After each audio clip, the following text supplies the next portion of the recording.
TTheBeautifulOnesBook presents Analyzing a Book. Today we will analyze the book The Beautiful Ones by Silvia Moreno-Garcia.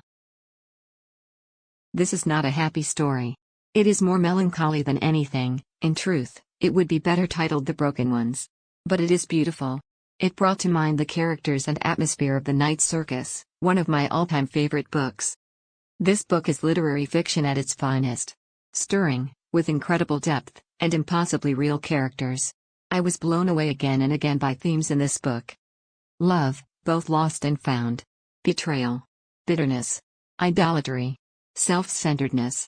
Forgiveness. These are only a few of the themes it explores.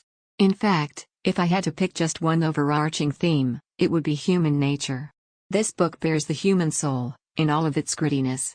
It shows people as they truly are, and reveals how that differs from who they think they are. It shows life. Real, true life. Since this is literary fiction, the characters are the driving force. Antonina, better known as Nina, is a young woman who is on the brink of learning hard truths about society, life, and true love. She is being stretched thin between her innocent childhood and an adulthood that she did not envision. Valerie is faced with someone she never thought she'd see again. She was denied her chance at a happy ending, and she's determined to ruin everyone else's. No one stands in the way of what she wants. Hector, whose whole life has been consumed by one driving passion, has to come to terms with the death of his dreams. Everything he'd hoped for and counted on was nothing but a vapor. It was amazing how much I connected with each and every one of the characters, good and bad. The good characters were not as pure or innocent as they first seemed. None of them is without fault. Likewise, none of the evil characters were unsympathetic. No one is born completely evil. Rather, it's their choices, the ones they're forced to, and the ones they willfully make, that lead to such an outcome. It's a broken world these characters live in, and their lives reflect that. A small comment on setting. Yes, the setting is fantasy. Yes, there is an element of magic. But neither of these factors I felt to be main element of the plot. They contributed to it a small bit, but it was primarily the characters that won the day. The book could have just as easily been set in England at the beginning of the 19th century, without magic, of course. As for plot, there isn't much to discuss. Since this is literary fiction, the characters and the exploration of human nature take center stage. The plot is driven by the characters, and without this specific cast, there wouldn't have been any plot to speak of. Like I mentioned above, these characters live in a broken, sinful world. Their lives are a product of that, and their choices contribute to it. They are by no means models of how to live. But they do teach us important lessons. The one that stood out the most to me was: do not put your hope and trust in a fallible human.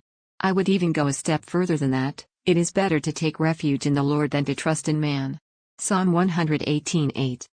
With that being said, I'd like to leave you with one more passage of scripture that I feel expresses my feelings about this book. Micah 7:5-8.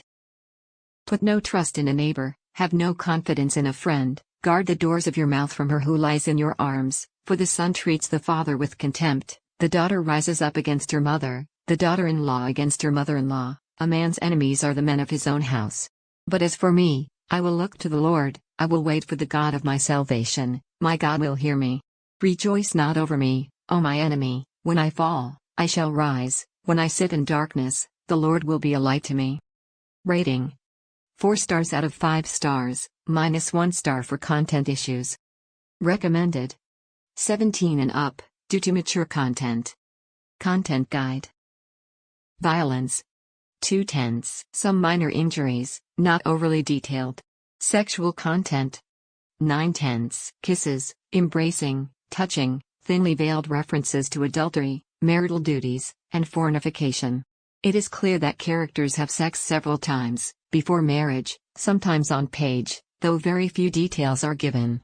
Language: 6/10, several obscene words scattered through the pages. References to fornication and suggestions of adultery. This read was given to you by TTheBeautifulOnesBook. Subscribe to our YouTube channel. Give us a like. And thank you for sharing this video.